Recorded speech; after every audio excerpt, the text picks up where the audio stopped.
Good evening, ladies and germs. I just flew in from the coast, and boy, are my paws tired.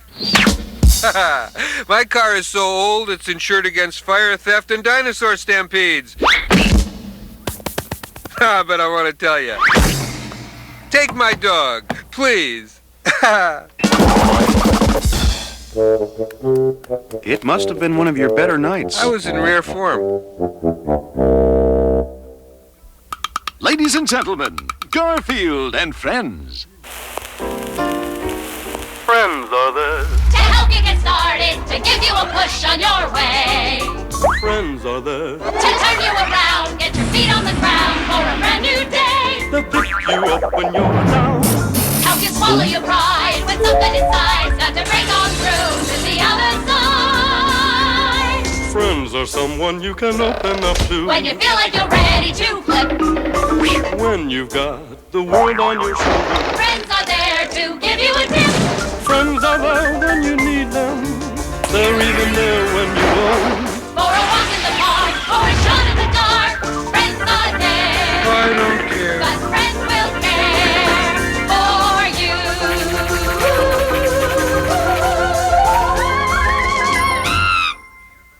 A funny thing happened to me on my way to my cartoon show.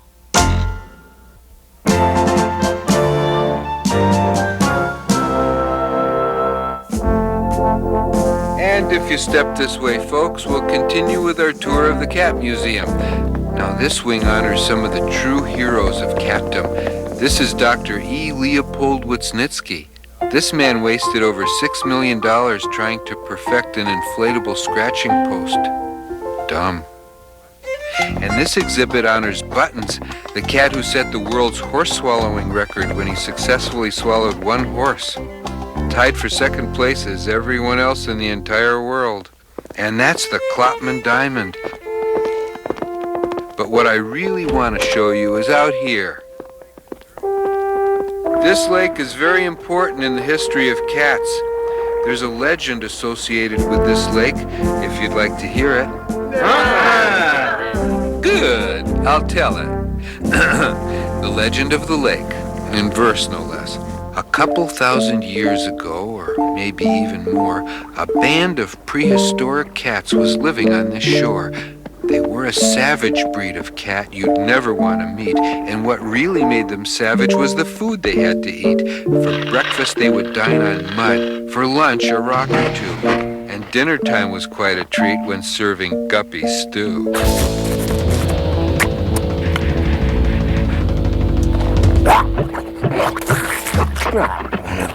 Each night they'd eat alleged food, then celebrate and dance. But one was just not satisfied to dine on rocks and ants. A handsome, hungry cat was he, and truly a gourmet. He knew the food he wanted, and he'd dream of it all day. For far across the waters was an island, lush and green, and every day he looked again to drool at what he'd seen. For growing on this isle were the famed lasagna trees, a sight to bring a feline who was starving to his knees. But sadly, the lasagna trees were miles out of reach and guarded by a band of wild puppies on the beach. The other cats attempted to drive sense into his head. To make it to the island was impossible, they said. But every night lasagna trees were present in his dream, and finally he knew he had to figure out a scheme. So come the dawn, he built a sturdy boat within his cave to take him to the land of all the pasta he could crave.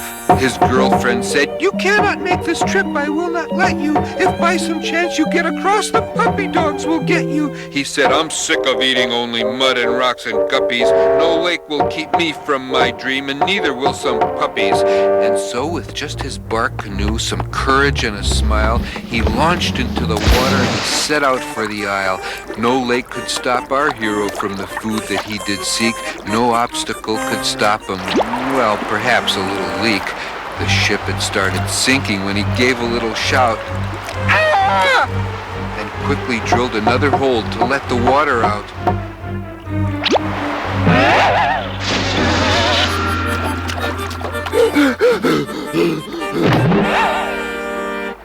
that did not dissuade him, not one moment at a loss. He built a catapult designed to hurl him right across. A slight miscalculation in his blueprints was to blame. He'd figured out the whole thing, but neglected first to aim. "Give up!" the other cats all cried, and though their voice was heard, he didn't heed their warning. He would fly there like a bird.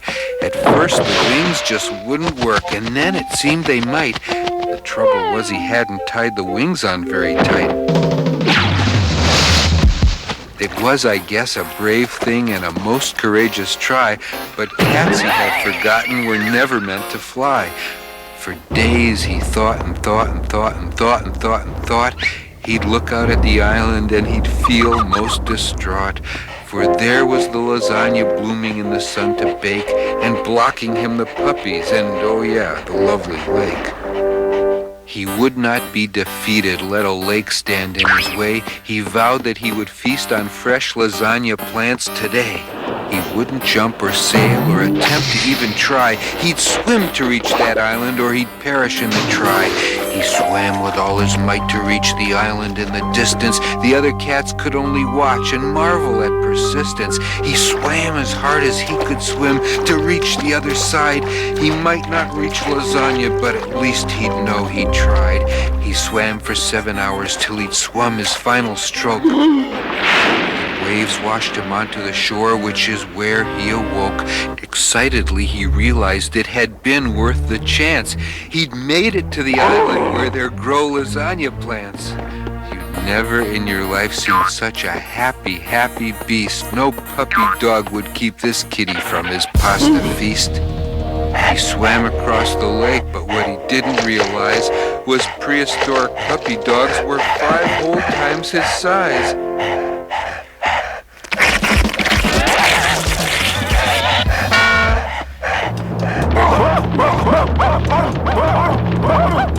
Pursued by giant puppies, there was one course he could take. Though all his strength had brought him here, he dove into the lake. He never more was seen again. He vanished in his swim. And so, to mark his memory, they named this lake for him. They called it Lake Stupid. The end.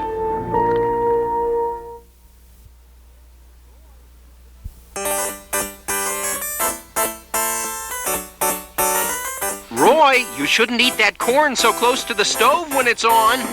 Ah, stow it, Piggo. What do you know?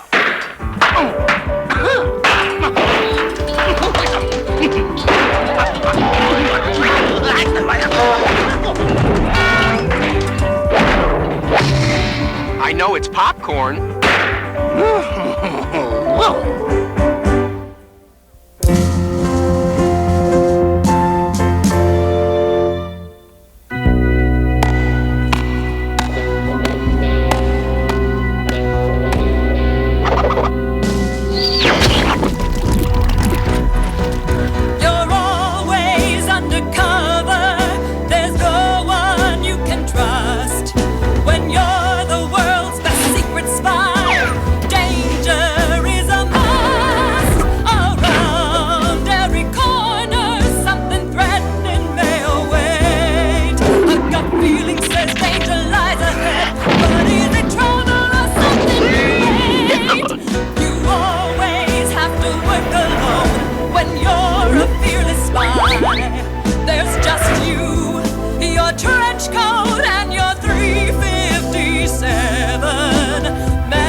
With us, Porco?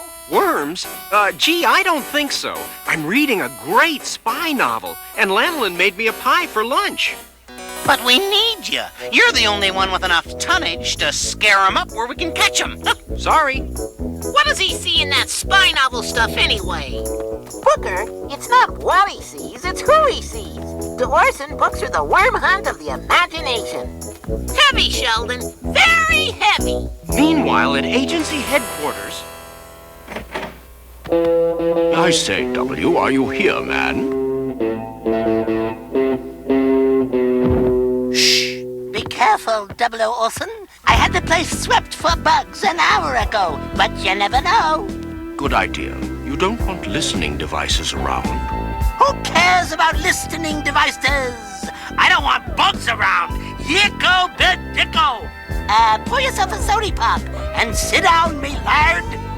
I suppose you're wondering why I called you chair. Not really. Oops. Be careful, Agent 00 Orson. Calm down, W. I have a license to spill. Ah, that's right. Well, as you know, last week, our top secret, highly experimental thermonuclear exploding Grelbin device was stolen. Agent 00 Bo was assigned to find it. Now he's disappeared. His last communication was from the Casino de Barnyard. This is the work of your lifelong enemy, Pinfeather. A bug! Hurry! 00 Orson! The enemy is everywhere! Right above my office, will you? Take that, you foul interloper!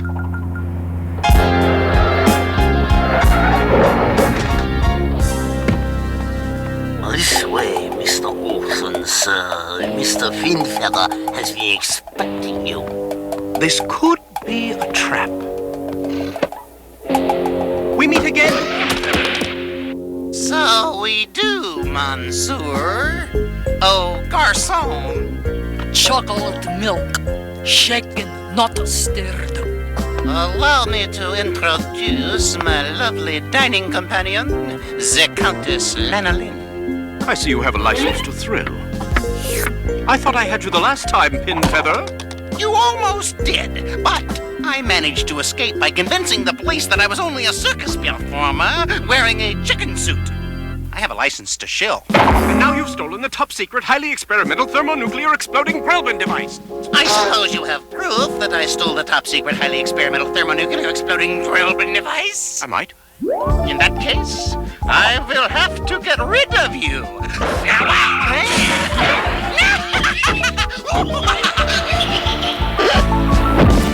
It pays to be well dressed. Let go of me! I loathe you! I hate you! I'm finding you repulsive! Don't try to sweet talk me!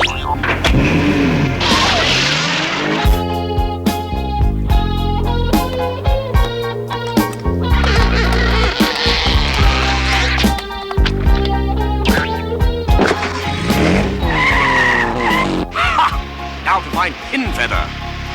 Attention, 00 Orson, this is W. Pinfeather has fled to his secret hideout. I read you, W. Over and out.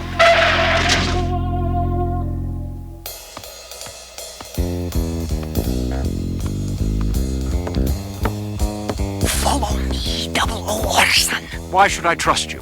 Because 00 Bo was my brother, and I think I know where he's being held. Well, take me to him. He's being held prisoner down here somewhere. The top secret, highly experimental thermonuclear exploding Grelbin device is hidden here too. The top secret, highly experimental thermonuclear exploding Grelbin device is here? Oh no! Oh. That's my brother, I know it! 00 Bo, are you in there?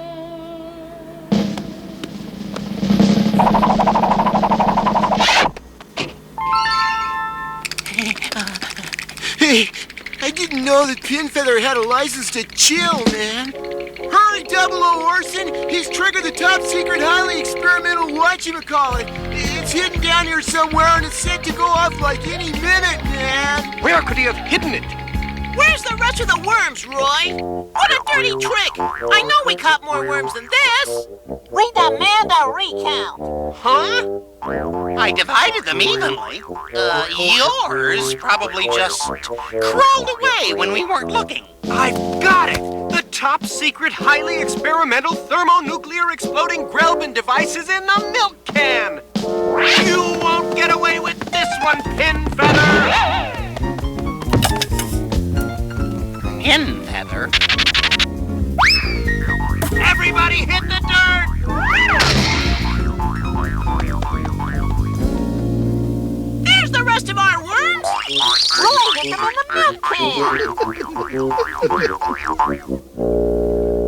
You won't get away from me! You'll pay for your evil deeds, Pinfeather! Hey, I just swiped a couple worms. Orson, don't look at me like that.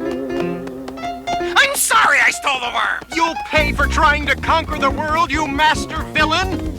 Orson's caught up in a book again. Truth is stranger than fiction. And Orson is stranger than anyone.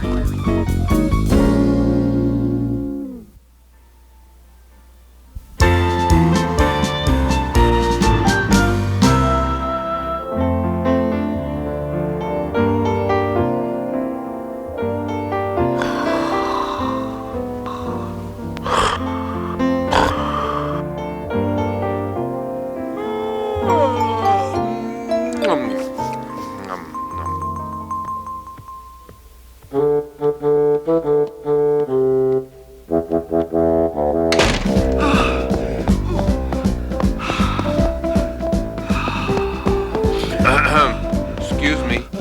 Cat craving breakfast. Yoo-hoo. Flapjack shortage. Serious lack of pancakes here. Attention, mission control. This place appears to be self-service this morning. See if I leave him a tip.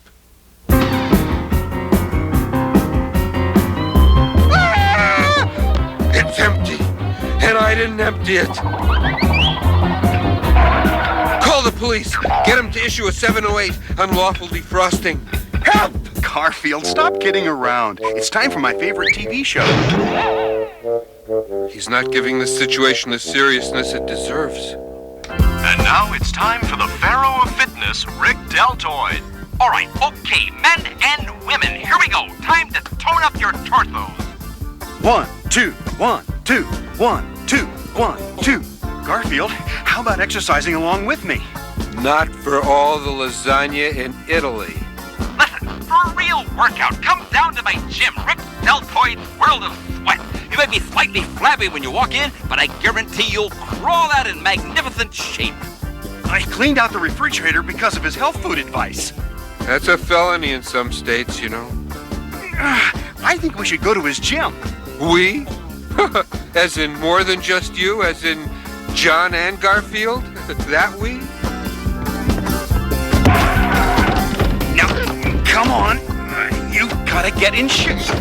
I am in shape. Round is a shape.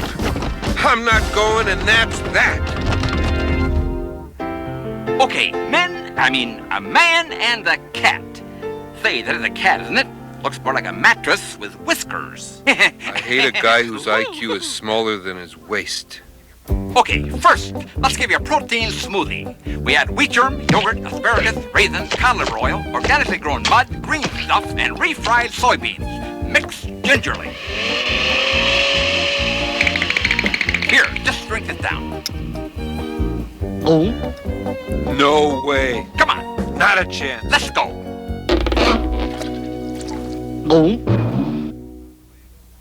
One moment, please. Yuck! Yuck! Ah! Gah! Ah! Not bad. Could use a little lemon. Now, time for my special intensive care routine. Do you need anything? A stuntman? Let's work out. Before I get through, I'll have you pulling 16 rowboats with your teeth. Not with my teeth, you won't.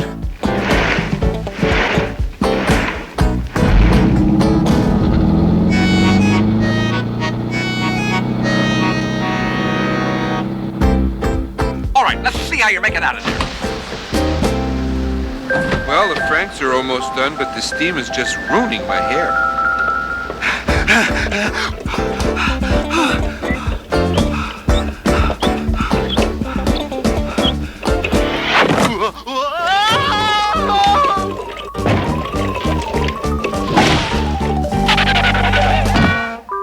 I'd like all 32 flavors on a sugar cone piled up in alphabetical order, please.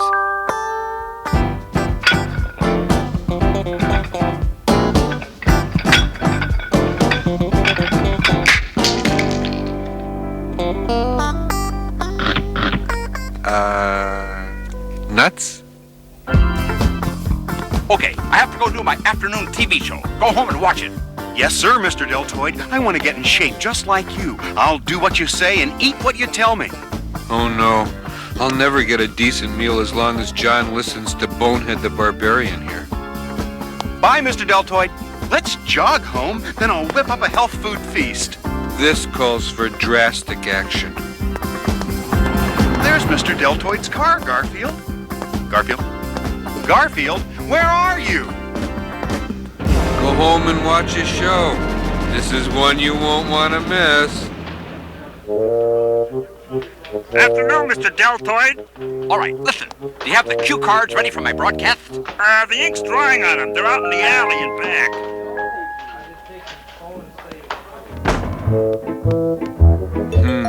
These are the cards he reads during the show. And there are cue cards left over from other shows. This one's from a cooking show. This one's from Binky's Birthday Bash.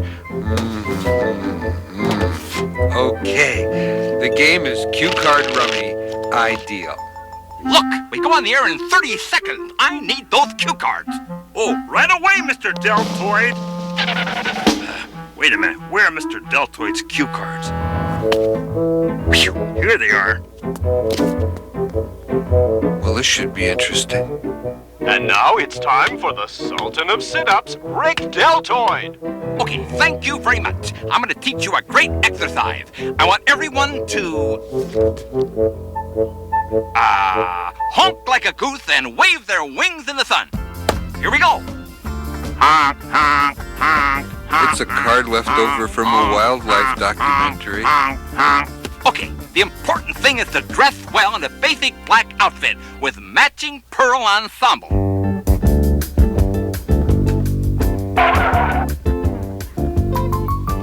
Now, do the pinky dance. Hop on one foot and rub your tummy. Hey, kids! Yahoo! Now, let's eat pizza. Lots. Boy, it's been so long since you had a good pizza and French fries. Deltoid, this is the worst exercise show I've ever seen. You're fired.